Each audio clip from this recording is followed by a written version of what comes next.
The ocean breeze at my seaside villa always felt like freedom, my sanctuary, after years of grueling work to build my financial consulting career.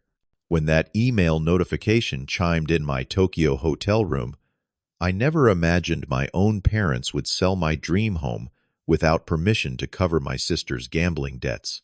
"You did not need it anyway." "Right," they wrote, as if my decade of sacrifices meant nothing. My fingers trembled as I closed my laptop and made 2 calls, one to the police, one to my lawyer. They had no idea what was coming.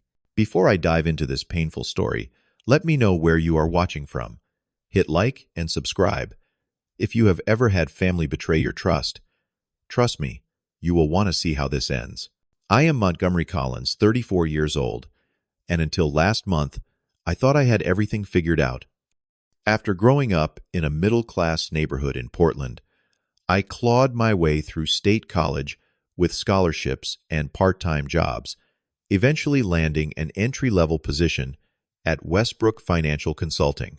For 10 years, I poured every ounce of energy into building my career, skipping vacations, working weekends, and living in a tiny apartment to save every penny possible. When I finally purchased my seaside villa in Malibu 3 years ago, it represented everything I had sacrificed for. The moment I turned the key in that front door and heard the distant crash of waves against the shore, I knew every late night and missed social event had been worth it. I had designed the renovation myself, an open concept, main floor, with floor-to-ceiling windows that captured the sunset perfectly, a master bedroom that opened onto a private deck, and a small guest house, where I imagined my future children might play someday. That villa was not just a home, it was tangible proof that a middle-class kid from Portland could make something of himself through sheer determination. Every morning, I would take my coffee out to the deck, watch the waves, and remind myself that anything was possible with enough hard work. The Tokyo business trip was supposed to be another stepping stone in my carefully planned life. Westbrook had been courting Japanese investors for months, and my boss had chosen me to lead the presentation, a potential $40 million deal that would almost certainly secure my promotion to partner. For 2 weeks straight, I had barely slept, perfecting every slide, memorizing economic forecasts, and rehearsing answers to possible questions until my throat was raw. My hotel room at the Park Hyatt Tokyo had become a second office. Room service trays piled up as I worked 18-hour days, fine-tuning the presentation that would take place the following morning. The lights of Tokyo sparkled outside my window, but I barely noticed them. Everything was riding on this meeting: my promotion, my future at the company, the respect of my colleagues. Around midnight, I decided to check my emails one last time before attempting a few hours of sleep. Most were related to the presentation, last-minute data from the research team, good luck messages from colleagues, a note from my boss reminding me how critical this meeting was. But then an email with the subject line, "About the house important," caught my eye. It was from my father's email address, but something about the casual tone immediately felt off. "Hey, Montgomery," it began. "Your mother and I wanted to let you know that we sold your beach house. Jessica got into some trouble with her gambling again. This time much worse, about $850,000 with some dangerous people. We had to act fast, and since you are doing so well and have that nice apartment in the city anyway, we figured you would not mind helping your sister out. The new owners wanted to move in quickly, so we used that spare key you gave us for emergencies and cleared out most of your things into storage. You did not need it anyway. Right. Talk when you get back. Dad." I read the email 3 times, certain it must be some kind of sick joke. My sister Jessica had struggled with gambling problems since college, but nothing on this scale. And my parents, while sometimes frustratingly eager to make excuses for her, had never done anything remotely like this before. The room seemed to spin as reality sank in. A wave of nausea hit me, and I rushed to the bathroom, barely making it before emptying the contents of my stomach. Cold sweat beaded on my forehead as I sat on the marble floor, trying to process what I had just read.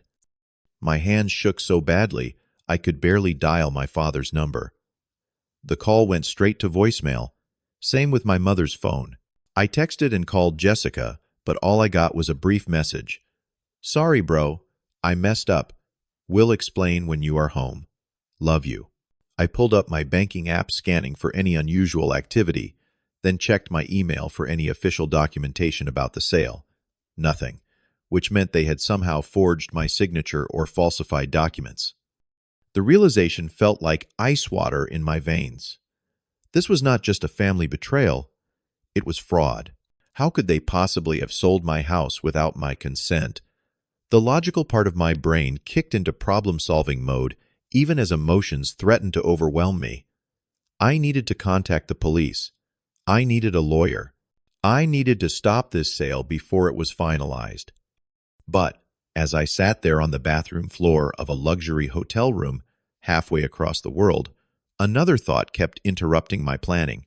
How could my own parents do this to me?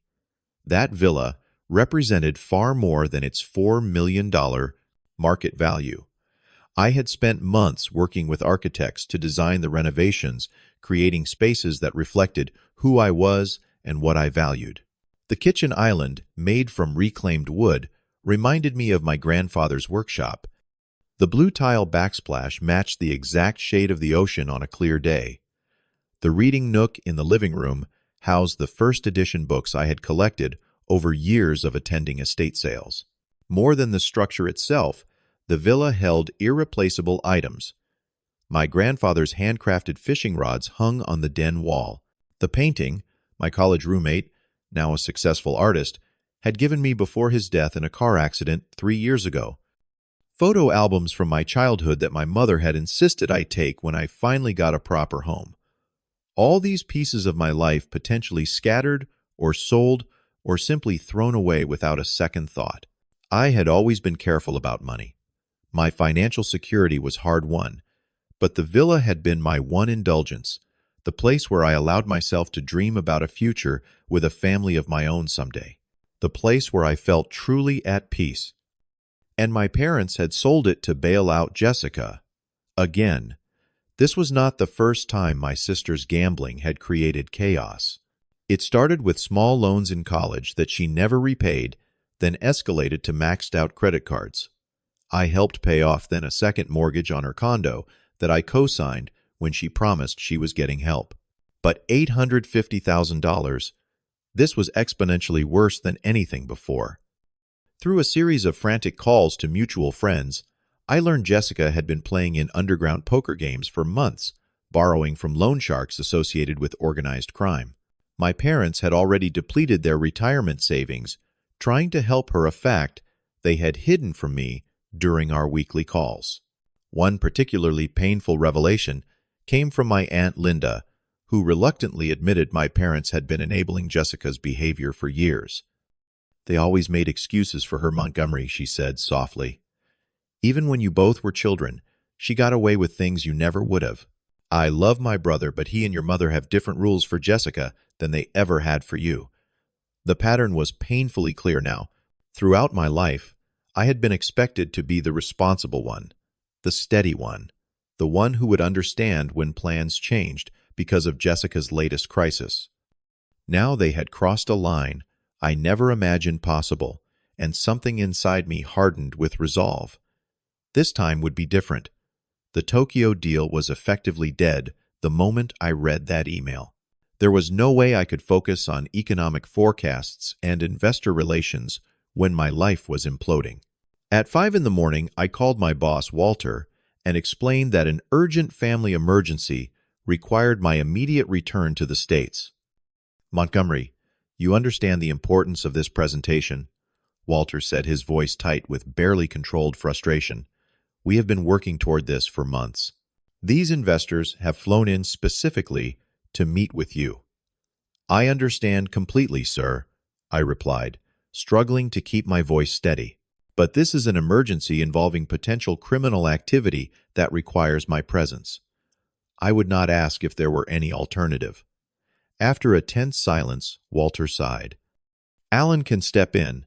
He has been involved in most of the preparation, but I will not pretend this does not damage your standing with the firm. We will discuss your future when you return." The career implications were serious, but in that moment, they seemed distant compared to the immediate crisis. I booked the first available flight back to Los Angeles, packed my bags, and left the presentation materials with detailed notes for Alan. As the plane took off, I stared out the window at the shrinking Tokyo skyline, wondering if I would have a home or a family to return to when this was over. The confrontation at my parents' suburban ranch house was every bit as awful as I had imagined during the 14-hour flight. My mother burst into tears the moment she opened the door, while my father stood in the background, arms crossed defensively. "How could you" were the only words I managed at first, my voice cracking with emotion. "You do not understand how bad things were. Montgomery," my father said, his tone distressingly reasonable. "These were dangerous people threatening your sister. We had no choice. You had countless choices. You could have called me. You could have gone to the police. You could have gotten her into treatment. Instead, you committed fraud and sold my house, my home, without my consent." My mother dabbed at her eyes. "We knew you would be upset, but you have always been the strong one. Jessica needs more help than you do. She always has." That simple statement, delivered as if it were an obvious truth, hit me like a physical blow. In their eyes, my success was actually a reason to take from me rather than a cause for pride. My stability made me an acceptable target. "Where is Jessica now?" I demanded. Exchanged glances between my parents revealed another unpleasant truth. She is staying with friends," my mother said carefully. "She felt it would be better to give you some space." Translation: my sister was hiding from the consequences of her actions, just as she always had. And my parents were facilitating it, just as they always had. "You forged my signature," I said flatly. "You committed fraud. Do you understand that is a felony, that you could go to prison? You would send your own parents to prison." My father's voice rose in genuine shock. "After everything we have done for you," in that moment, I realized how completely different our perspectives were. In their version of reality, selling my home without permission was something I should accept because family comes first. In actual reality, they had committed a serious crime and violated my trust in the most fundamental way possible. "Where are my things?" "My grandfather's fishing rods, the painting from James, my books." My mother looked down. "We had to move quickly. The storage unit was small. We kept what we could, but—" I turned and walked out without another word, the rest of her sentence hanging in the air behind me. My attorney, Harold Blackwood, did not sugarcoat the situation when I met with him the following morning. "The forgery makes this straightforward from a legal perspective," he said, reviewing the documents I had obtained from the county recorder's office. "This is fraud, plain and simple. The sale should be invalidated once we prove the signatures are fake." "And my parents?" I asked, the question physically painful to voice. Harold removed his glasses and rubbed the bridge of his nose. "Montgomery, I will be direct with you. Your parents committed multiple felonies: document forgery, fraud, possibly wire fraud, depending on how the money changed hands. The district attorney would have a very strong case. What are my options? You can report this to the police, which I would normally recommend without hesitation. The sale would almost certainly be reversed. Your parents would likely face criminal charges. Or," he paused, choosing his words carefully, "you could handle this as a civil matter. Try to unwind the sale through the courts without involving law enforcement. It would be slower and less certain, but might spare your parents from criminal prosecution." I sat silently, weighing decades of family history against the enormity of what they had done. Finally, I made my decision. I need to report this, not just for me, but for Jessica too. This cycle has to stop. Harold nodded solemnly. "For what it is worth, I think that is the right call. Difficult but right." Officer Thompson of the Los Angeles Police Department maintained a professional demeanor as I filed the report, but I could see the sympathy in her eyes as I explained the situation. Unfortunately, we see this kind of family fraud more often than you might think, she said, typing notes into her computer. When it involves family members, people often feel conflicted about pressing charges. I do feel conflicted, I admitted. But I need my home back, and my sister needs to face consequences for once in her life. The officer nodded. The detective assigned to your case will want to verify the forged signatures and take statements from all parties involved. I should warn you, cases like this often get worse before they get better in terms of family relationships. Are you prepared for that? I thought about my upcoming confrontations with my parents, sister, and extended family members who would inevitably take sides. No, I was not prepared, but I was determined. I am ready to see this through, I said firmly. As I signed the official complaint, my phone buzzed with a text from my father. The police just called us. I cannot believe you would do this to your own family. Your mother is devastated. Before I could respond, another message arrived. This one from an unknown number. Your sister owes a lot of money to people who do not like waiting. Dropping charges would be smart for everyone. The thinly veiled threat sent a chill down my spine. Officer, I said, showing her the message, I think this situation might be more complicated than I realized. Within 48 hours, what had seemed like a straightforward case of family fraud took a darker turn. Detective Maria Garcia called me into the station to discuss new developments. We have been tracking a money laundering operation using real estate transactions, she explained, spreading photographs across the table. The buyers of your property are connected to at least 3 other fraudulent purchases in the last year. She showed me surveillance photos of well-dressed men entering the offices of Coastal Realty, the agency that had handled my property sale. These are not ordinary homebuyers. They are associates of a criminal organization using properties to clean money. Your house was never going to be a home for anyone. It was just another transaction in their operation. Did my sister know this? I asked, stomach churning at the implications. We are still investigating that angle. But someone connected her gambling debts to these buyers very deliberately. The real estate agent, Marcus Doyle, has facilitated several suspicious transactions. We believe he specifically targeted your property after learning about your sister's situation. I sat back processing this information. So this is bigger than my family's betrayal. Detective Garcia nodded grimly. Much bigger. Which is why we need your cooperation. If you are willing to help us, we might be able to catch some very dangerous people and get your property back in the process. For the first time since reading that fateful email, I felt a glimmer of hope. Maybe there was a way to resolve this that served justice without destroying my family completely. Meeting Jessica at a downtown diner the next day was harder than I had anticipated. My sister had always been charismatic and vibrant, the life of every party. The woman who slid into the booth across from me was a shadow of that person, thin to the point of gauntness, with dark circles under bloodshot eyes and hands that trembled slightly as she reached for her water. You look terrible, I said, unable to soften my approach after everything that had happened. Yeah, well, having gangsters threaten to break your legs will do that to you, she replied with a ghost of her old sarcastic humor. I really messed up this time, Monty. You think I snapped. You have been messing up for years, Jess.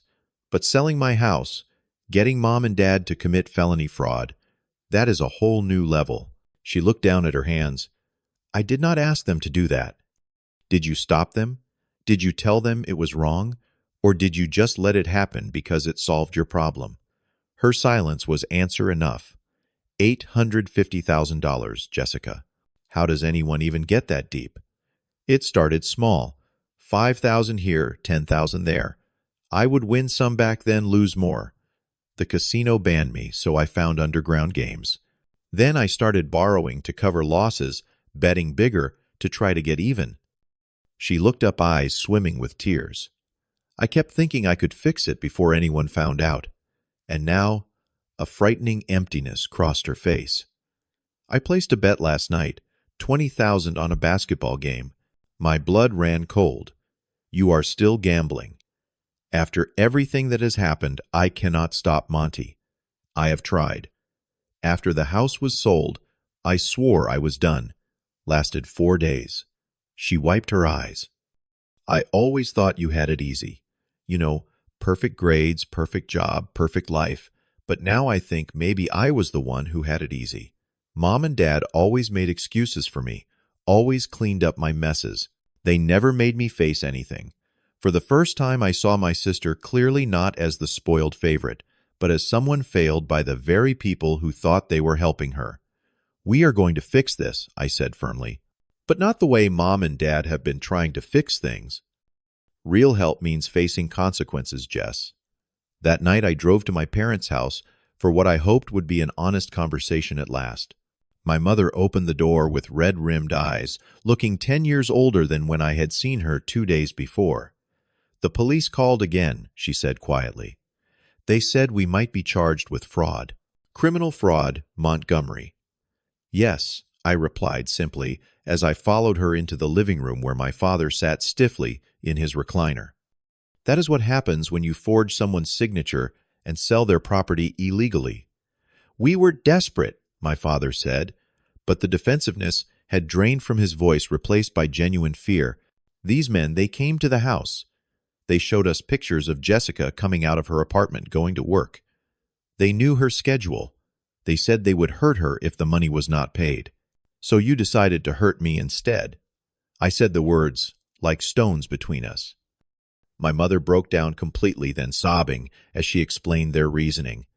How they had always protected Jessica from consequences. How they had depleted their retirement savings, taken a second mortgage on their home, and still come up short. How the threat to Jessica had seemed so immediate, while the harm to me had seemed abstract and fixable. She needs real help, not another bailout, I said when they had finished. And I need my home back. The sale is done, Montgomery, my father said hollowly. The money is gone. Even if we wanted to undo it, we cannot. I leaned forward, meeting their eyes directly. The police think the buyers are part of a money laundering operation. They want to set up a sting, and they need your help. If you cooperate, they might go easier on the charges against you. My parents exchanged alarmed glances. Money laundering. What have we gotten involved in? That is what happens when you deal with loan sharks and people who prey on gambling addicts, I replied. Will you help make this right? After a long moment, my father nodded slowly. Tell us what to do. Alone in my sterile downtown apartment later that night, I poured a glass of whiskey and stood by the window staring out at the city lights. This glass and steel box had never been home, just a convenient place to sleep near the office. My real home, with its ocean views and carefully chosen furnishings, was in legal limbo. For hours I wrestled with conflicting emotions. The betrayal still burned fresh, but seeing Jessica's deterioration and my parents' fear had awakened something else. A complicated compassion that existed alongside my anger. Was fighting for the villa worth destroying what remained of my family? If I dropped the charges, could we heal from this? Or would that just enable more destruction down the road? I thought back to childhood lessons about family loyalty, about standing by people no matter what. But I also remembered my grandfather teaching me about integrity and facing consequences. A man stands by his word, he would say, and accepts what comes from his actions. Sometime around 3 in the morning, clarity finally came. True support meant helping people grow, not protecting them from consequences. Love did not mean enabling destructive behavior. And sometimes the hardest path was the only one that led somewhere worth going. With that resolution, I fell into an exhausted sleep. I was awakened 2 hours later by a call from my lawyer. Montgomery, something interesting has come up with your property. Are you familiar with a company called Coastal Horizons Development? The name sounded vaguely familiar. I think so. They approached me about 6 months ago about a partnership opportunity. I was considering it before my trip. Well, they have filed an injunction against the sale of your property. Apparently, you had entered into preliminary discussions about an eco-resort development that would preserve the historical elements of the property while creating a sustainable tourism model. They are claiming they had a handshake agreement with you that gives them right of first refusal on any sale. My mind raced back to those meetings, friendly conversations I had considered promising, but far from finalized. That is stretching the truth a bit, perhaps. But here is the interesting part. They have uncovered evidence that your property falls under a historical coastal preservation designation that legally prevents unauthorized sale or development without special review. And since you never authorized the sale, the transaction could be invalidated on those grounds alone. I finished a surge of hope rising in my chest. Exactly. And there is more. Their assessment values the property at nearly triple what your parents sold it for, given the development potential. For the first time in days, I smiled. I think we just found our leverage. Detective Garcia laid out the plan the next morning in a conference room at the police station. The operation is simple, she explained to me and two other officers. We will inform your parents that there is a problem with the paperwork on the sale. They will contact the real estate agent Marcus Doyle, who handled the transaction. Based on his pattern with other properties, he will likely request a meeting to fix the issue, and my parents will wear wires, I asked. We will have them fully equipped with audio and video. The meeting will take place at the title company offices, which we will have under surveillance. When Doyle and his associates arrive, we will be positioned to observe and intervene. What about Jessica's gambling debts, I asked, the people threatening her. We believe they are connected to the same organization. If we can make these arrests, stick the threats against your sister should resolve. But she will need to provide a statement as well. I nodded, already dreading the conversation where I would need to convince my sister to cooperate with police. What about my parents? Will they still face charges? Detective Garcia's expression softened slightly. That will ultimately be up to the district attorney. But their cooperation will certainly be taken into consideration, especially if it helps us bring down bigger targets. The plan was risky. My parents would be placing themselves in proximity to dangerous criminals. Jessica would need to admit her involvement with illegal gambling operations, but it was our best chance to resolve the situation without losing my property permanently. Let us do it, I said firmly. The next 48 hours passed in a blur of preparation. My parents were fitted with concealed recording devices and coached on what to say. Jessica agreed to provide a statement, though her hands shook so badly she could barely sign the paperwork. I watched from the secure room as Detective Garcia and her team prepared for every contingency. When Marcus Doyle finally called my parents, everything moved quickly. He sounded annoyed, but not suspicious, when my father explained that they had been contacted about a document issue.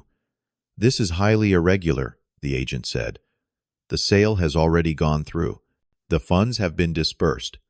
That is what concerns us, my father replied, following the script perfectly. The bank says the money was processed unusually quickly. We want to make sure everything is legitimate. Doyle paused, and I could almost hear his mental calculations. Fine. Meet me at the title company tomorrow at 10. I will bring the buyers so we can clear this up quickly. After he hung up, Detective Garcia smiled grimly. He took the bait. Now we wait. The title company office had been fitted with hidden cameras and microphones. Police officers posing as employees were positioned throughout the building. My parents arrived first, looking nervous but determined. Doyle arrived 10 minutes later with two well-dressed men who surveyed the room with calculating eyes. Mr. and Mrs. Collins Doyle said smoothly, "These are the new owners, Mr. Brennan and Mr. Sato. They are very concerned about any delays. We just want to make sure everything is in order," my mother said. "Our son is very upset about the sale. One of the men, Brennan, frowned. The transaction is complete. The property has changed hands legally. We are just confused about how quickly the money was processed, my father pressed. Usually these things take days, but the funds were available immediately. Doyle shifted uncomfortably.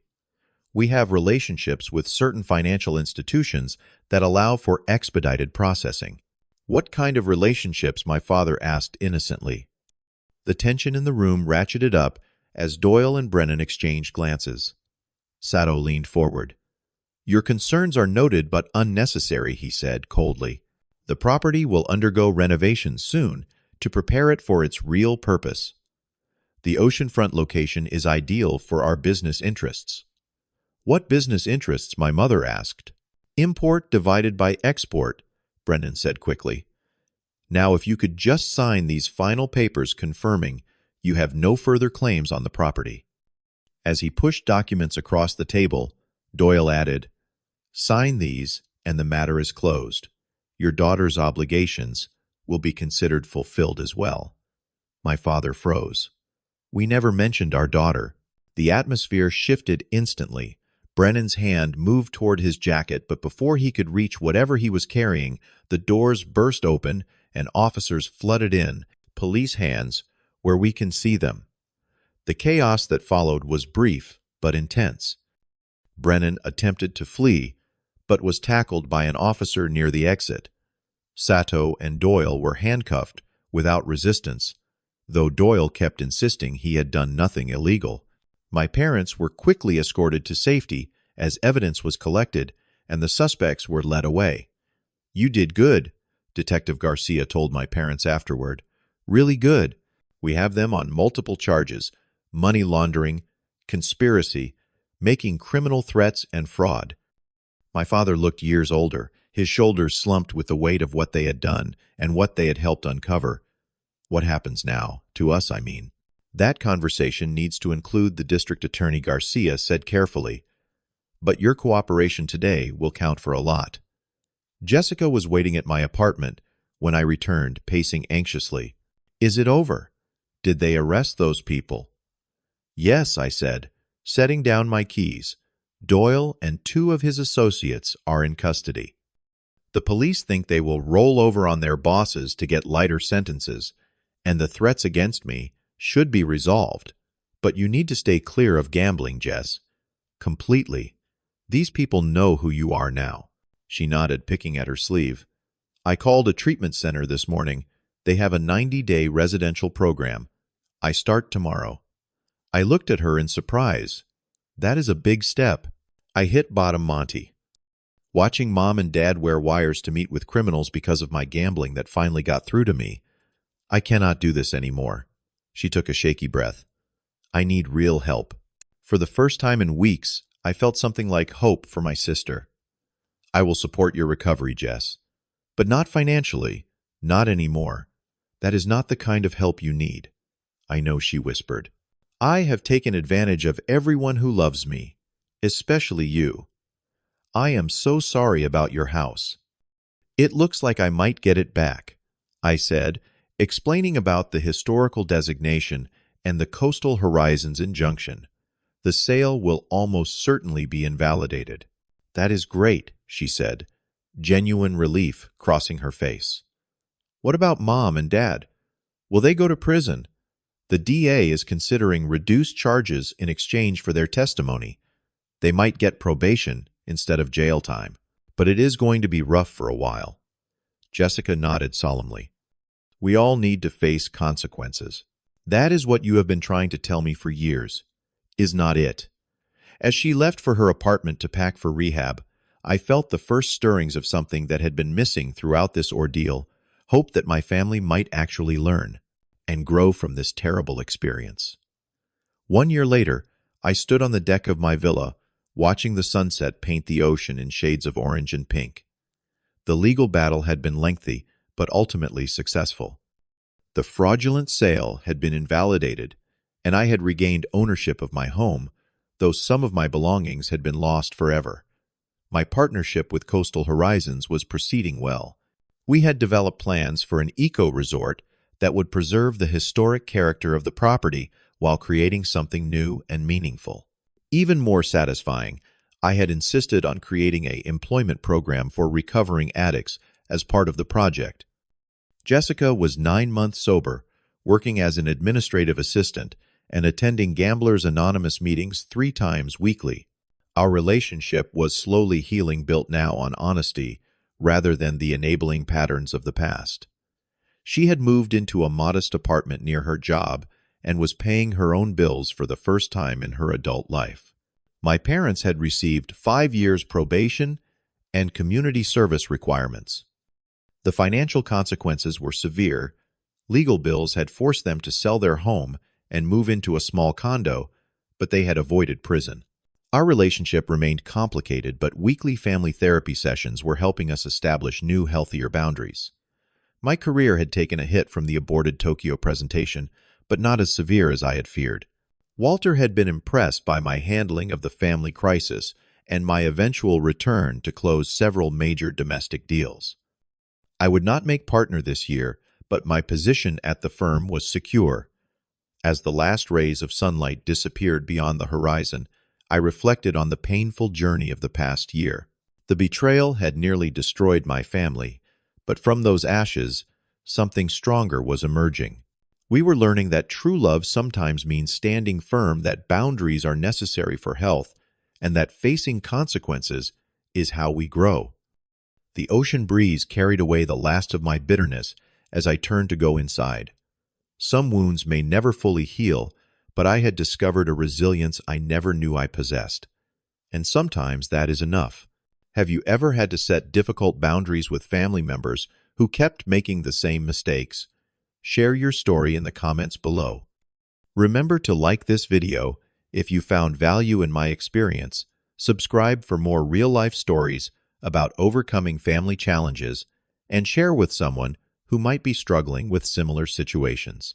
Thank you for listening, and remember, sometimes the most loving thing you can do is stop enabling destructive behavior.